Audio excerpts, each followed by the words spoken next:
So welcome everybody. Good morning, good afternoon, good evening, good middle of the night, whatever it is that applies to you. It's great that you could make it today. This is part of the International HRM webinar series, and we are already up to webinar number 16, which was totally unexpected from when we started this series. But basically the series is organized or co-organized by a number of different institutions. So Simon Fraser University in Canada, the Center for Global Workforce Strategy, and Mila Lazarova is representative there. Is Penn State Center for International Human Resource Studies, which is where I'm based, Elaine Farndale. I'm a professor there and run that center. We also have RIT Croatia, and we have Maja Vidovic representing that institution.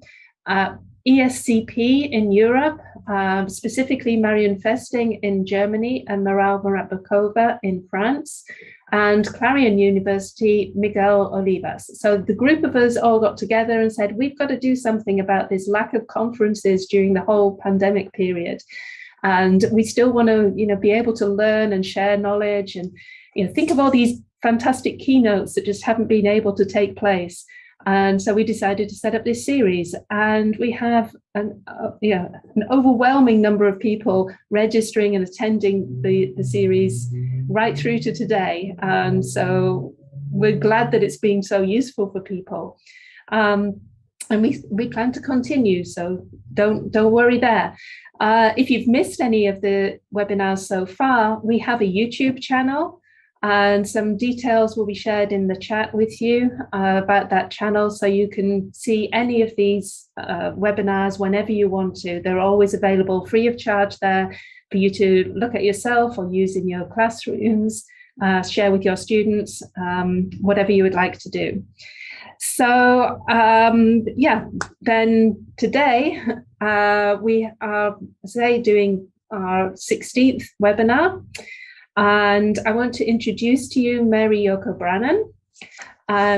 Mary Yoko is an honorary professor at the Copenhagen Business School and professor emerita at San Jose State University and fellow of the Academy of International Business, having served as deputy editor of the Journal of International Business Studies for 2 consecutive elected terms, 2011 through 2016.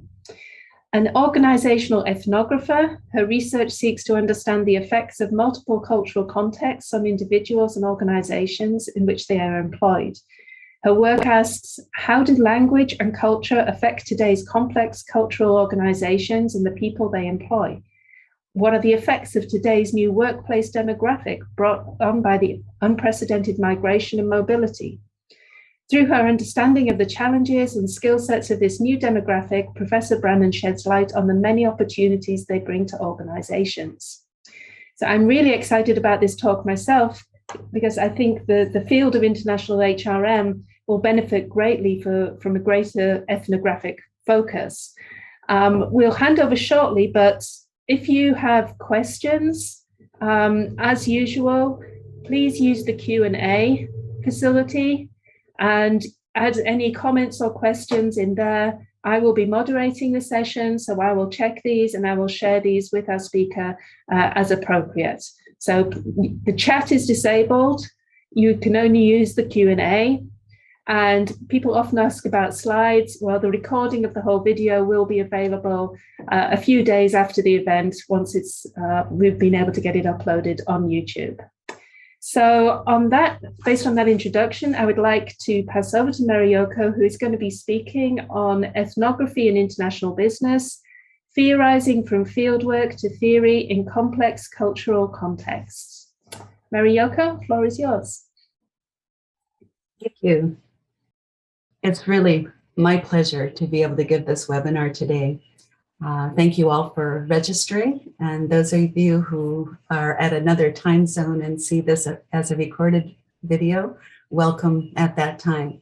I'm speaking from Portland, Oregon, where it should be spring, but yesterday we had a big snowstorm, so I'm looking out the window at snow. Hopefully it'll go away soon and we can see our cherry blossoms and whatnot. I wanted to start just by giving a little bit of a backstory on this webinar. I'm basing this webinar on a book that I'm enjoying writing right now called Ethnography and International Business, Theorizing from Fieldwork to Theory in Complex Cultural Contexts, which will be forthcoming from Cambridge University Press, hopefully at the end of this year. And I wanted to say that the reason why I'm writing this book is that when I started my career, when I started my PhD, there was very little guidance on doing an ethnography. In fact, no guidance on doing qualitative research practically at that time, especially in North America. And things have changed, yet still in PhD programs, systematic introduction to ethnography is not happening. And even if there is a course that's available somewhere on the campus on ethnography, how to theorize and contribute to international business theory is something that is not taught. And so I'm hoping that this book will be helpful. And it's not the be all and end all to theorizing. It's more what I've done and discovered ways of theorizing from ethnography in my career. And so I'm happy to share with you what I've come to know and what has somewhat worked for me. Another story that I think I'll share is that when I was doing my PhD, my then supervisor, Linda Smirchik, said to me, enjoy doing your ethnography as your dissertation, but because after you finish your dissertation, you'll never do another ethnography. And in fact, I have actually only done ethnographies as my core research and data gathering technique throughout my now 40 some odd years of my career. So it is possible, and you can, if this is your calling, to make a career out of doing ethnographic research. So I have two objectives for this webinar. And the first is to go over briefly what is ethnography, and more importantly, how is it relevant and useful for advancing international HRM research. And the second part of the webinar is to talk about how to build theory from ethnographic data and hopefully publish it. And so some hints in regards to publishing. When I think about defining a word, I always go back to the etymology. And ethnography is Greek. It's from the Greek, and it's made up of two parts. The first, and importantly, is ethnos, which means people. So just from the start, you can see how important this is to IHRM, because it's about people. It's a methodology for understanding people and their cultures. And I use the plural there on purpose. We'll get to that in a second. The second part is graphen, which means writing. And it's the text. Ethnographies are texts, holistic accounts of people's cultures. Why is that important? It's important for me to emphasize that with you because I think people do know that we write in order to publish and to get cited and whatnot. And it's obvious, that our research comes out in writing. But what's different about ethnography is that the data itself is our writing. So these are not numbers that you get from some kind of a database. We make the database as an ethnographer. So the writing is not only the final paper that we write, but all along it's our note-taking, it's our sense-making that we write up. And if we don't take these notes with high discipline, then we don't have the data. So it's not something that we can imagine and then write up at the very end. We must have written up our notes our observations and whatnot from the very beginning. And I don't think people really think about that when they're thinking about doing ethnography or qualitative research. It really must be written as it goes along, and that is your data. And so oftentimes you'll hear people when they're talking about their work, their ethnographic work, they talk about how many pages of notes that they had and how many pages of interviews that they had. Because this is the data, this is the text, this is what you mine in order to advance theory. The second part of what is an ethnography is the methodological intent, which is the basis of the research question. So the intent is to understand how people make sense of and enact life in particular contexts. So it's sense making and behavior, how they behave, and making links between this behavior and this way of thinking and culture, and also how the cultural processes evolve over time. Importantly, ethnography is context driven, and they're local accounts, and it is often criticized for not being generalizable. But what's important about ethnography is that they are local and contextually grounded. And this is what people will look for in your ethnography, is to make sure that context is a part of it. So people, their culture and behavior, and the context in which they enact their behavior. And then the database, as I discussed, are detailed descriptions, notes, write-ups of social life and social phenomena in a small number of cases. So I want to emphasize that ethnography really is much more than a methodology. You often hear the term ethnographic method, but it's much more than a method. One can see it as a philosophy and logic. So the basis of the approach one takes to research that guides the research agenda, structure, questions, writing, and analysis. It also can be seen as research process, in which the researcher's experiences as observer and participant form the core of the methodology and analysis. And finally, it can be seen as a research focus. So it started from anthropology in the early 1900s, I guess 1960 to be exact, as the study of people. Again, here's the people word. And it's the study of people throughout the world, how they behave, adapt to different environments, communicate and socialize with one another.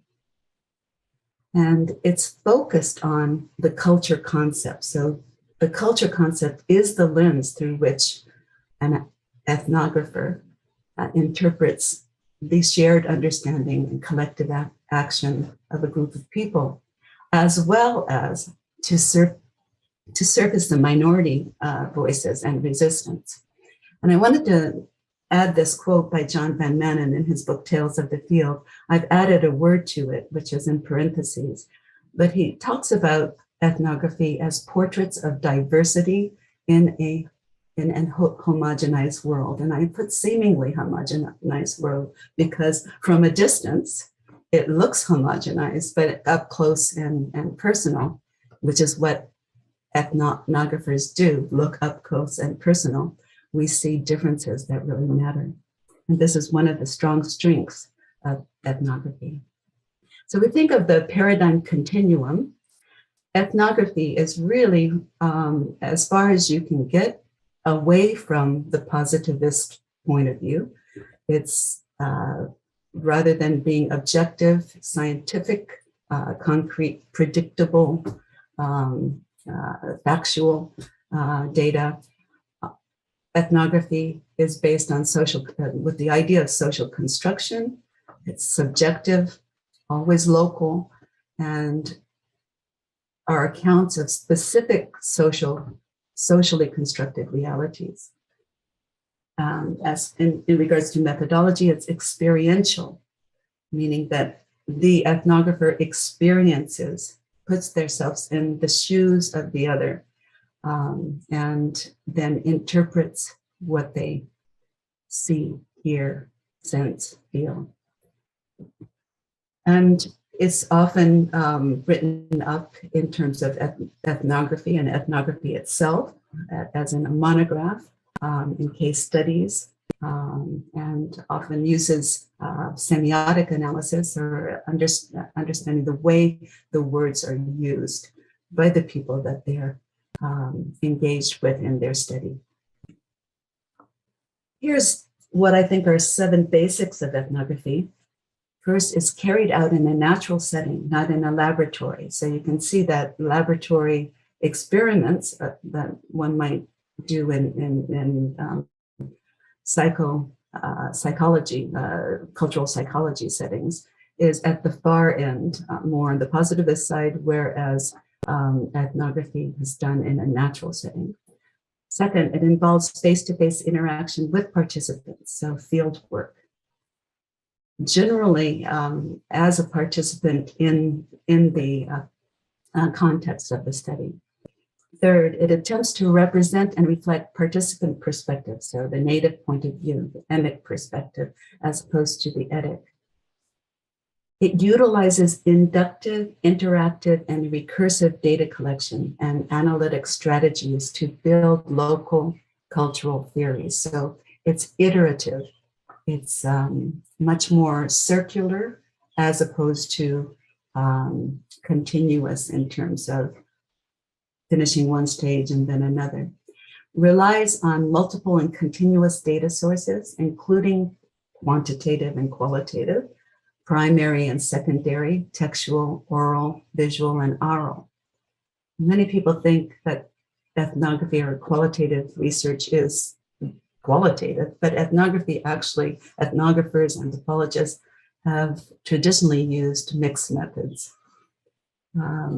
Sixth, it frames human behavior and belief within a social, political, and historical context, so a holistic perspective. And finally, it uses the concept of culture as a lens through which to interpret results. What kind of situations are best suited for ethnography in IHRM? So the first is defining a people problem that's new and not yet clear. So for example, countries throughout the world now are getting refugees from the war on the Ukraine.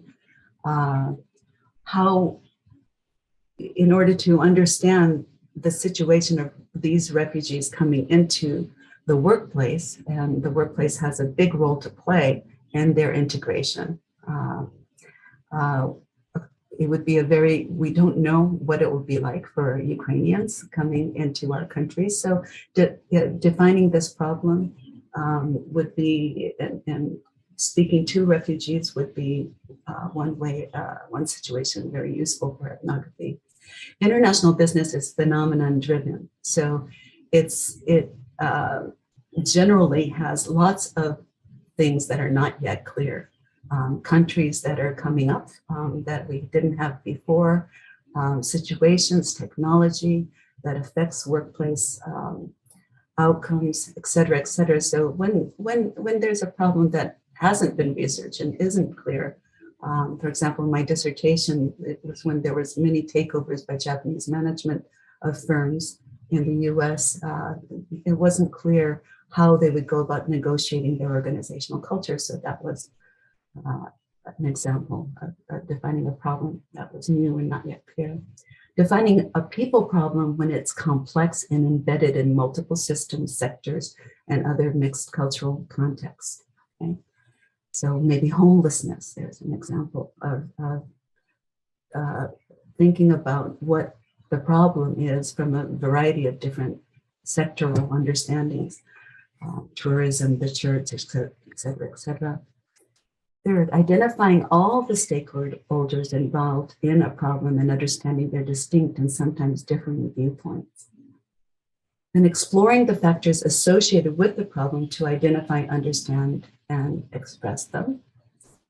Another common use of ethnography is to document a process. So as I said with my dissertation, how is culture negotiated when the work culture has so many different national cultures represented, or identity cultures, LGBTQ. So the more aspects of cultures that are coming together that need to be negotiated for a work culture to evolve would be an example of documenting a process. And what would come from that would be a conceptual model. And clarifying the range of settings where a problem occur. So oftentimes you would start with a focal ethnography and then build on that with case studies to see if what you found in your focal ethnography is happens in slightly varied context. We'll talk a little bit more about that under theorizing. Identifying and describing unexpected or unanticipated outcomes. What comes to mind is that paper by Raffaelli and Sutton on convenience stores and how they found in a quantitative study that people did not like friendliness of the clerks. And they didn't know why. So then they went in and they did an ethnographic study asking people, you know, what they liked or disliked in service. And they found that, especially in convenience stores, people just wanted to get their things quickly. That's didn't want people to ask, you know, if they were having a good day or what they're going to do later on. So answering questions that can't be addressed with other methods or approaches. So those kind of questions are generally questions that look at the individual and how the individual's experience is unique, or that there are a range of individual experience based on different individual historicities and contextual issues. And finally, designing measures that matches the characteristics of the focal population. And again, in my dissertation, I did this myself, in that one of the constructs that came out of my dissertation was the notion of bicultural work alienation. And in my dissertation, one of the triangulations was to come up with some variables that we could add to the work alienation variables that would be specific to biculturals. Okay, building theory from ethnographic studies. Why is this important? Well, it's important if you want to publish, and if you want to publish from ethnographic studies, and that's what we all want to do. It's also important because if we're not thinking about building theory, then oftentimes ethnographers get lost in the story. So you'll find that ethnographers all have a great story to tell. And we'll start with telling the story. And this is happening. And I remember listening to, at the Academy of Management, a student of Stephen Barley's, who had done this wonderful study about phlebotomists, how they're the people that draw your blood, you know, and he was describing all this, the process of drawing blood and whatnot. And at the end, and everybody was transfixed when he was talking about that. And I remember Stephen Barley asked me to comment, and I remember thinking, well, you know, if I wanted my blood drawn, I would ask this PhD student, I would have confidence in this PhD student drawing my blood. But I couldn't say what else he had contributed to theory, because he was so caught up in the story. And that often happens with ethnography. You get caught up in the context, whether it be Fiona Moore and BMWs on the shop floor and gender, or whether it be, like me, bicultural alienation. You get caught up in the story, and you end up being seen sort of like this. Where is it? Here we go. My daughter gave me this meme, which I think is just wonderful. So, you know, the quantitative research is very straight, and the qualitative researcher, the ethnographer, comes out with this flamboyant study and is telling you all about this story. But you end up feeling like, where's the beef? You know, where what was the analysis and what was the contribution? And we don't want to end up being that. We want to show that we have been systematic in our own way in terms of developing theory. And that's a big part of why I'm writing this book. So just backstepping a little bit, ethnography emphasizes discovery, okay? It does not assume the answers a priori. It's recursive with continuous interaction between the data and the literature. This is what Anselm Strauss would talk about as the constant comparative method. You know, there's no way that you can go into the field tabula rasa. So, and many people use the notion of grounded theory as going in without any theory. And that's impossible. You can't be a PhD student going in without any theory. You can't be, you know, an educated being without going in without some hunch about something. And so it's rather a constant comparison between what you've learned, what you've read, and what you're seeing. And based on specific observations, which is a type of induction, and then coming up with your hunches or your best guesses, which is abduction. And then until a stable pattern begins to appear, and then hypotheses are generated and possibly tested, and that would be deduction. Okay?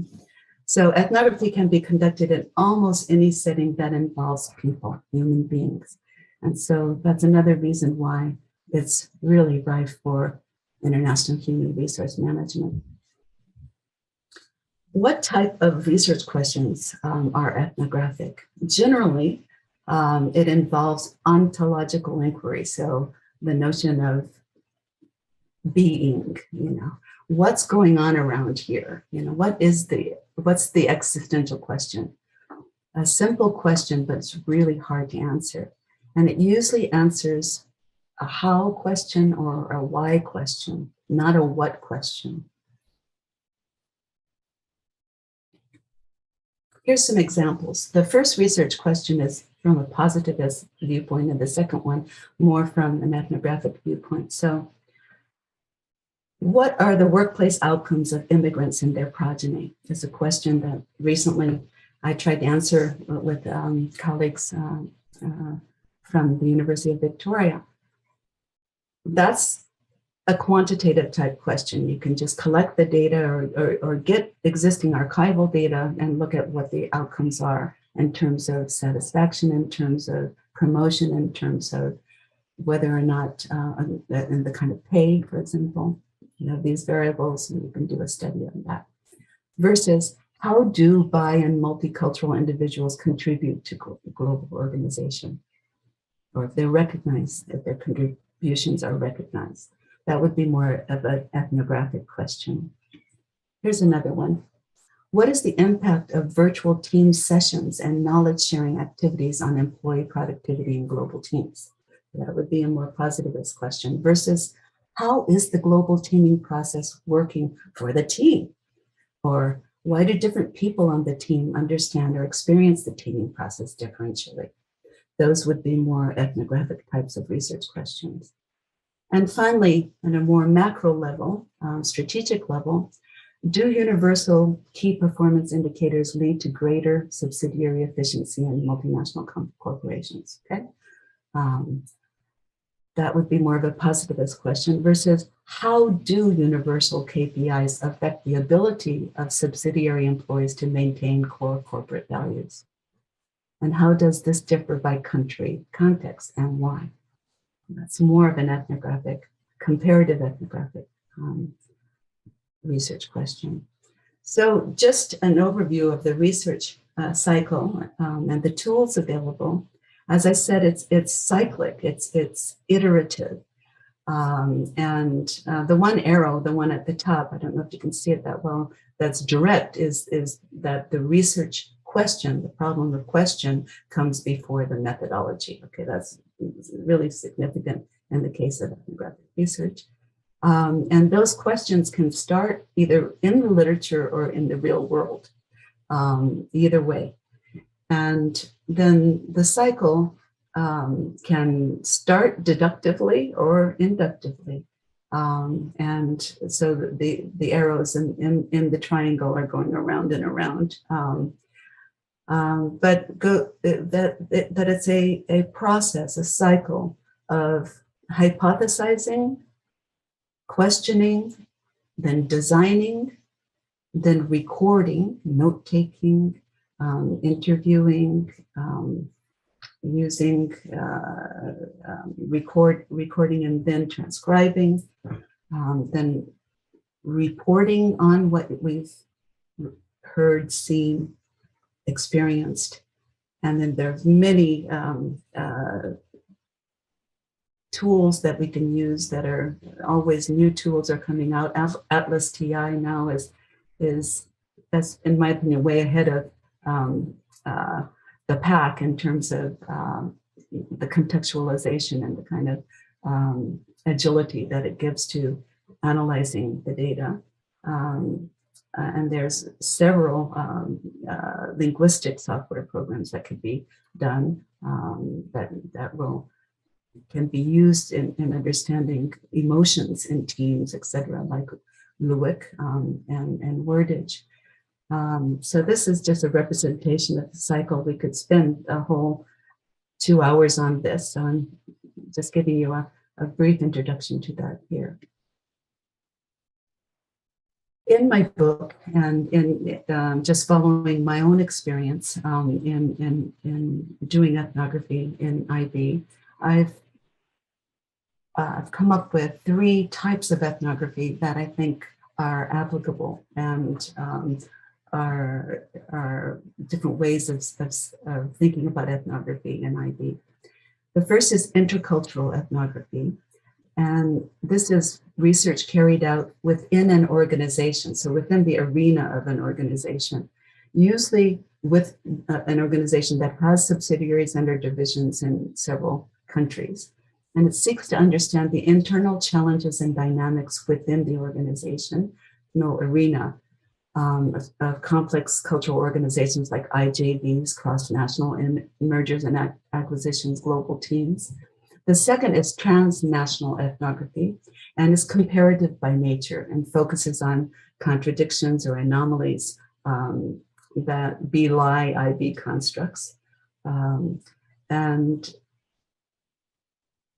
seeks to understand how national culture affects an organization and how this in turn affects its internationalization. Example of my work in regards to transnational ethnography was my Disney study. And looking at, well, when does global integration work and when doesn't it work and why, and how does the country context affect that?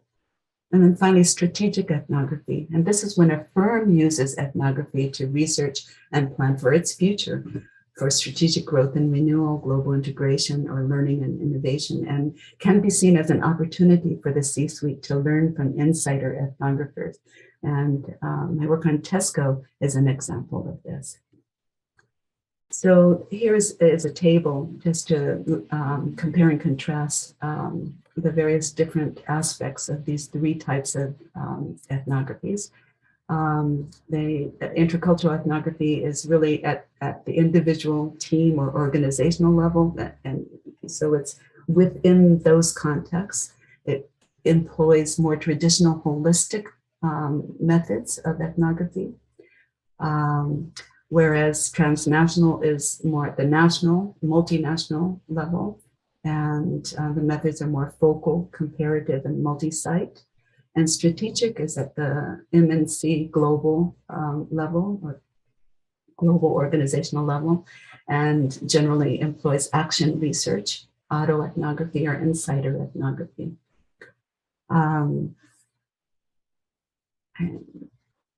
These slides will be available for you later. I just want to save enough time for questions and answers. A little bit about triangulation.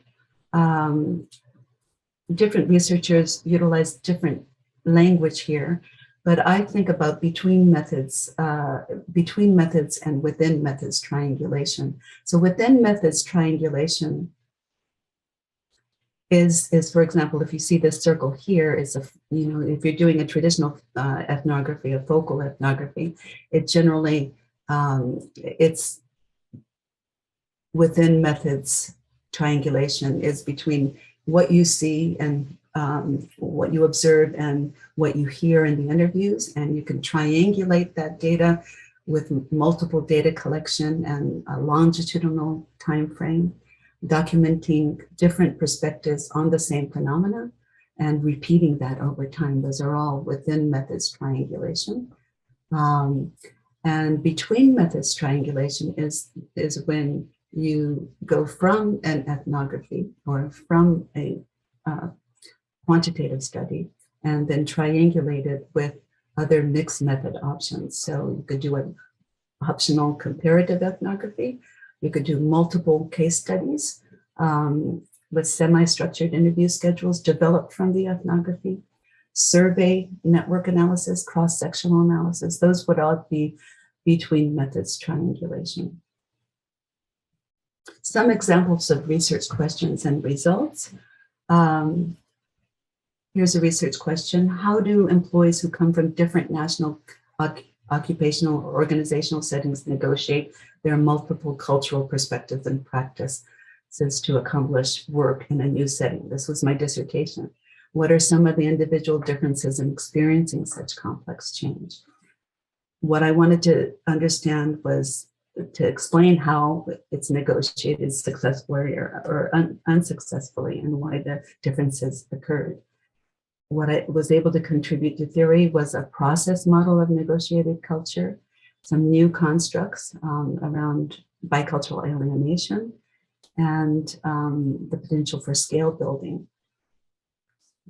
And this is just repeating the contributions that came from that.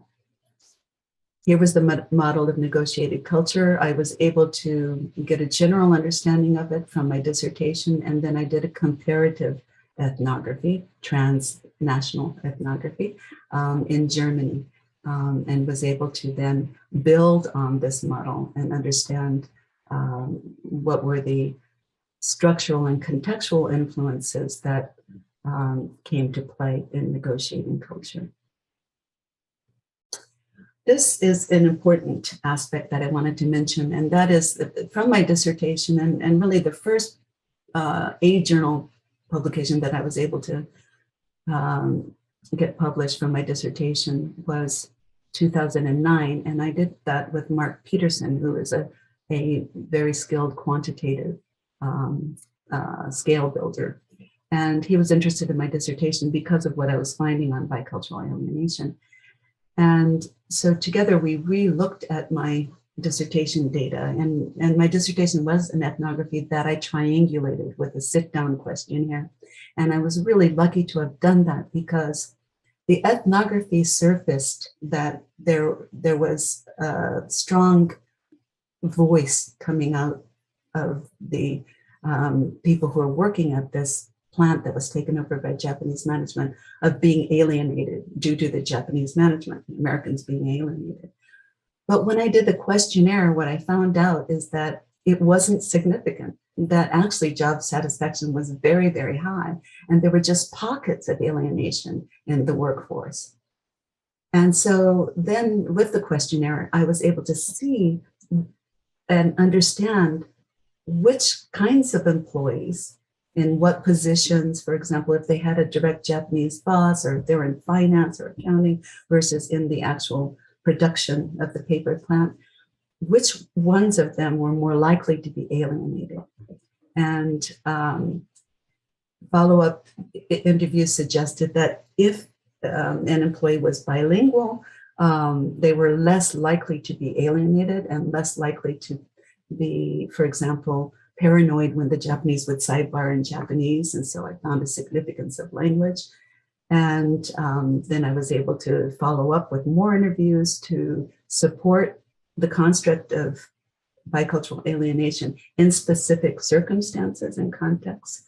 And in the questionnaire itself, with no shows of various middle managers, I was able to confirm with this experience that they were alienated themselves. So the reason why I want to share this with you is that you don't often see a paper where someone questions what they found and questions it using another type of methodology. And so what I think was important about this is that we stayed consistent with the values of both ethnography as well as with positivist inquiry. So with ethnography, what was important is that we were telling a story that was important, and that we were talking about differentiation among the employees' experience. Sorry about that. And likewise with the quantitative study.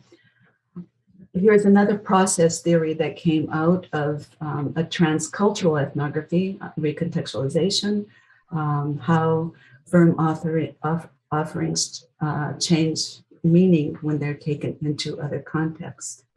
This was my Disney paper that then I triangulated by looking at recontextualization in various different industries. So the way I went on to triangulate and build theory was to say, okay, well, Disney is people dependent.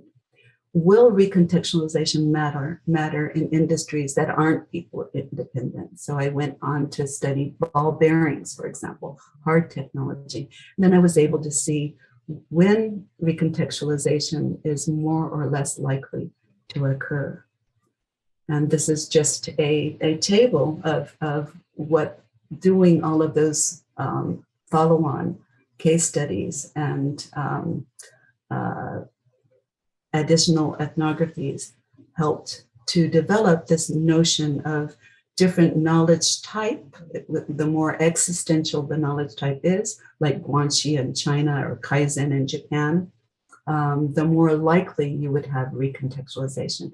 And the more explicit the knowledge is, and for example, like code, digital code, the less likely you would have recontextualization.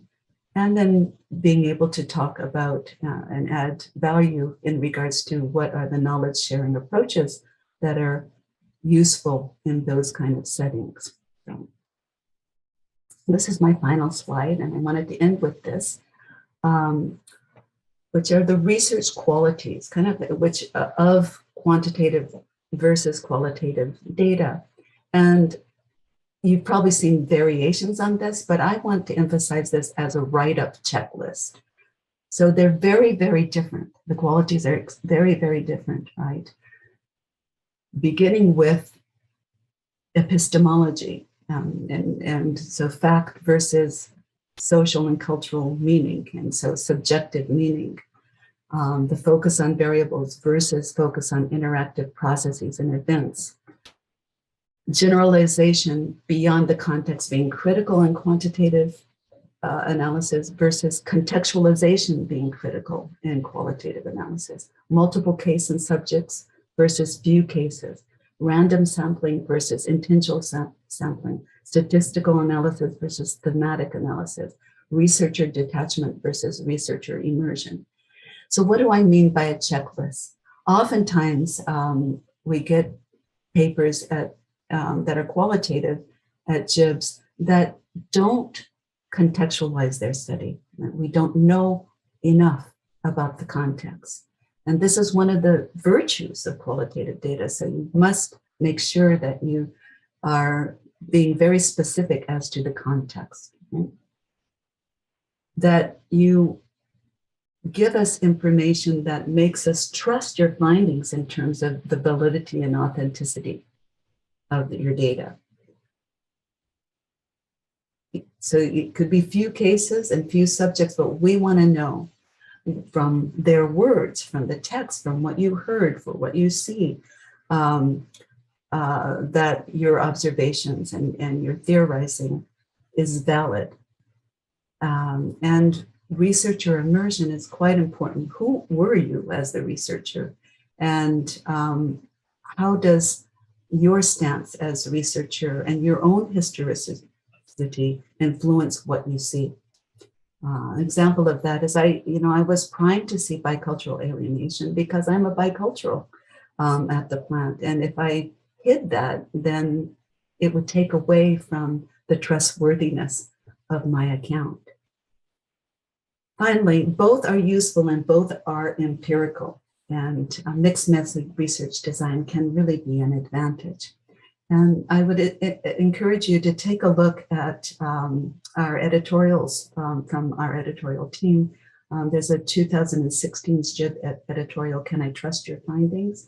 And this was also, we added on to that in the 2020 JIBS collection, additional thoughts on trusting your findings.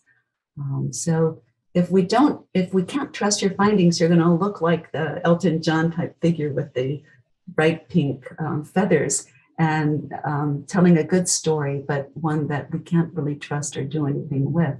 And so I encourage you to build theory in a systematic way and understand that the systematic way in building theory with qualitative data and ethnographies is quite different than quantitative. And I'll end there and go on to questions and answers. Excellent. Thank you very much, Mariyoko. We have a whole host of questions and I have no idea how we're going to get through these, but reading through them, there are some kind of themes within the questions. And just to kind of give you a broad heads up, there's a few questions about still wanting to get at the essence. What is ethnography really, as opposed to some other approaches that we might associate with ethnography? What's the role of the researcher, which is a little bit that you were just touching on there, how we analyze the data and where we publish these studies. So I'm going to give you some specific questions, but there's a lot of questions around those themes. So the first question from Tita and Alenum, sorry, I'm completely messed up pronouncing that name. Is there some danger that ethnographic research concept has become an umbrella for quite broad study field, where researchers conduct some developmental project and/or action or constructive research? And traditionally, ethnographic research assumed living as a member of a tribe or working as a taxi driver in New York for some time and reflecting on this experience. Is a researcher that just interviews refugees and is not herself in the status of a refugee really a researcher that applies ethnographic research in the pure sense? That's a good question. And my short answer to that is that ethnography, the two essential points of ethnography are participant, observation, and interviewing. And so my answer would be you need to be a participant in order to get the emic point of view. But there are lots of different ways of being a participant, right? So it doesn't mean that you have to slyly get employed by the company and work online, or it doesn't mean that you must be paid and not tell everybody about that you're doing this. But it often is there are lots of other ways of becoming a participant. It could be asking for the ability to hang out in break rooms, in addition to interviewing employees around certain subjects, just to see the interaction. It's asking to observe as a participant the teams, and that in any kind of teaming situation, for example. But it doesn't mean that you are a employed part of the team, but it means that you are there and you're participating in some way in that process. Okay, thank you. The next question, it's an anonymous one, but when do researchers applying ethnography in business settings know when they are done? Since the iterative and cyclical data gathering and reflection process you describe is to answer the question, seems like it go on and on and on. And when and how can we know we've completed our research? Well, I think we could ask the same question of someone doing a cross-sectional study, that our research goes on and on.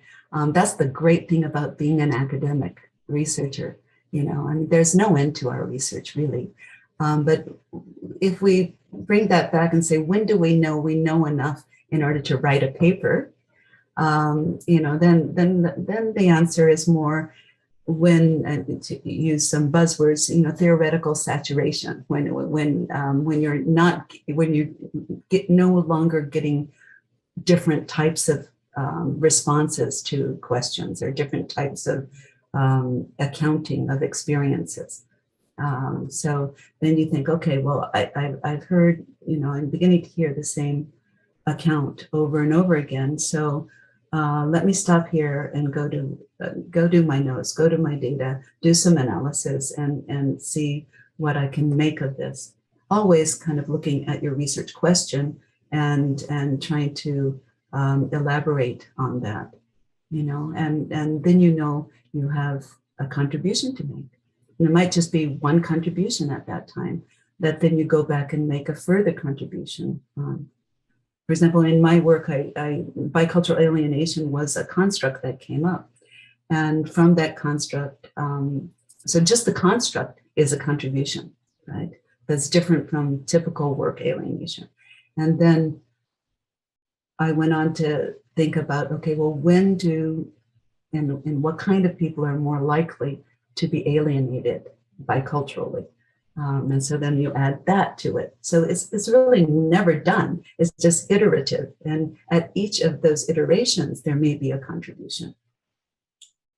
That's very useful. And part of our role as academics is to never be able to fully answer the question because we come up with the next question. And the more we look at something, the more questions that arise. Next question for you. This is from Arthur Lee. And his question is about the role of the ethnographer.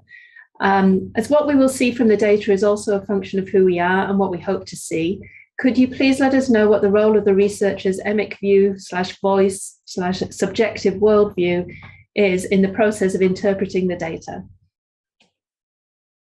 Well, it's a huge role. I mean, with ethnography, the researcher is the instrument, central instrument.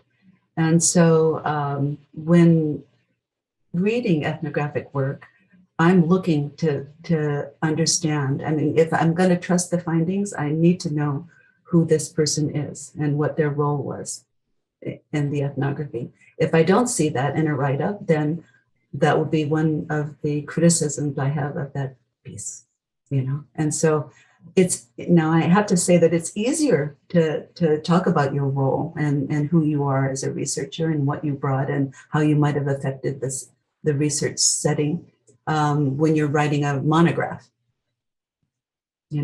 And so that is always an option in doing an ethnography. But in your methodology section or in your introduction of the paper, you can add who you are as an ethnographer and how that affects. Because in ethnography, a value of ethnography is not replicability, which is a value for quantitative studies. Someone else researching this takeover by Japanese management in Western Massachusetts may have heard other things, may have focused on other things in the 3.5 years that they were at the plant than what I did. But that's okay. I mean, that's the beauty of ethnography. It means the ethnographers bring themselves into the study. Fiona Moore was a female working at a BMW plant. Okay, she was a female, so just looking at females, and gender was an issue there, Just want to follow up a little bit on that one, because someone is suggesting, so this is a comment from Fiona Moore asking about reflexivity. But she has a comment that says, particularly since international business more generally tends to encourage distancing the researcher from research in publications. I wonder if you're able to comment on that statement.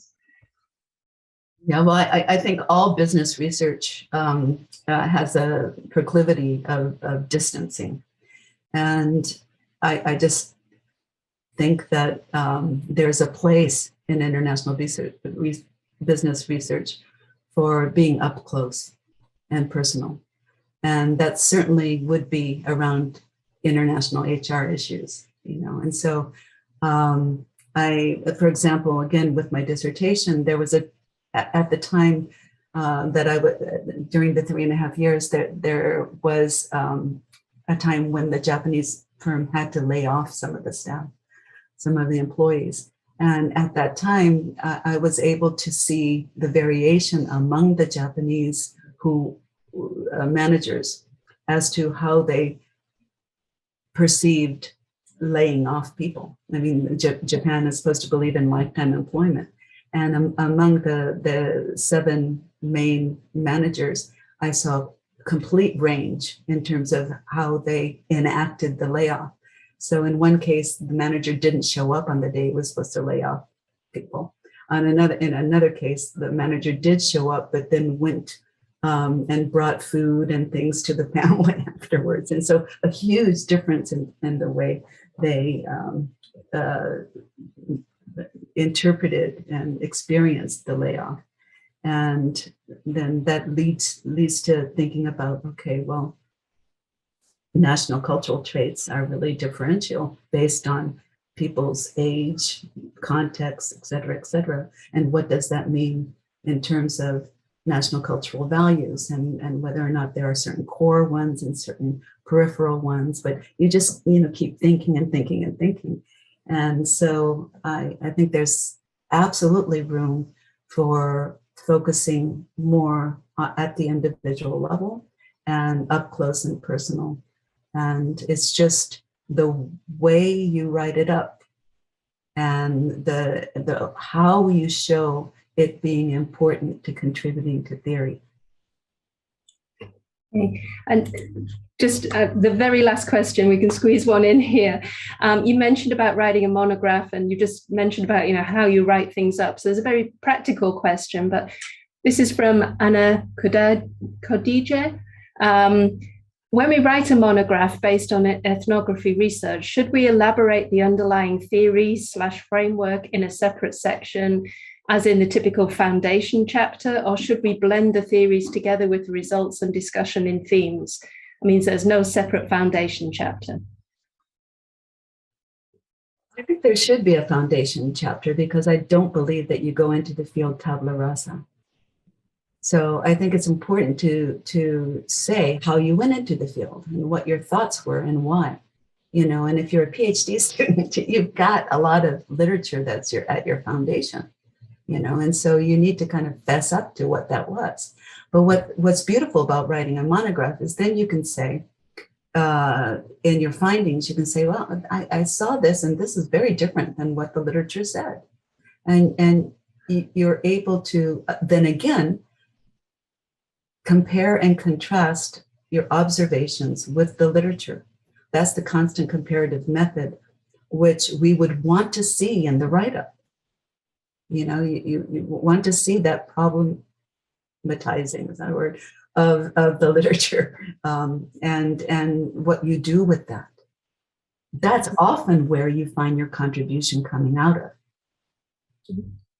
And I think again, the 2009 article with Mark Peterson is an example of that. It's like, it shows you how this dissertation that I wrote contributed to theory and how I was open to not being right, in the ethnography. And I was like, okay, wow, not everybody is alienated at this point, even though I would have been or whatever, and so, you fess up to who you are. It's good that you are who you are because you're seeing certain things that other people might not see, but you, again, localize it and then you build theory and you're open to seeing a different point of view. That's the whole point with ethnomethodology. You just keep comparing and contrasting, going back to the literature and then looking at your observation and then adding to the literature things that you see as being important contributions and different iterations, different ways of understanding a phenomenon. Thank you very much. We're out of time, but I want to give one last little word to you. People are asking about your book. So when can they expect to see it published, please?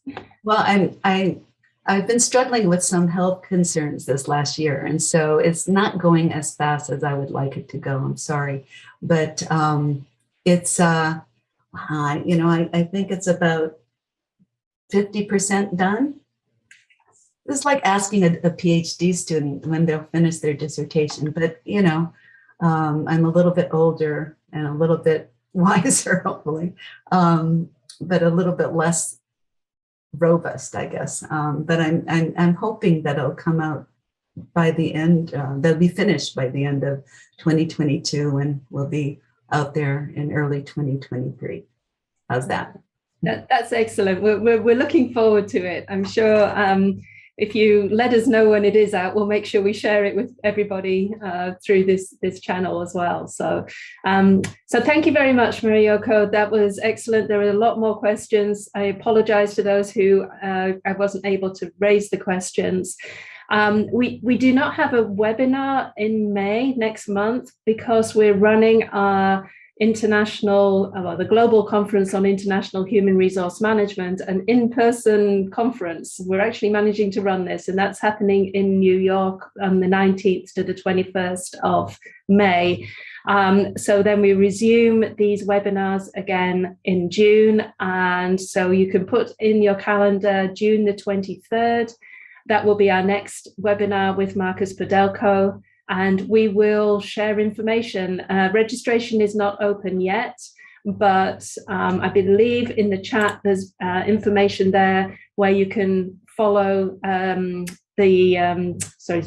Fraser University. You'll find the information about the next webinar there.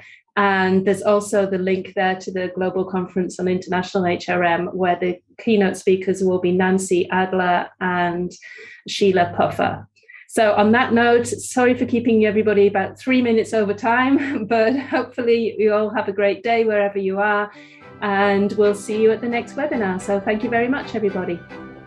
Goodbye. Bye. Thank you.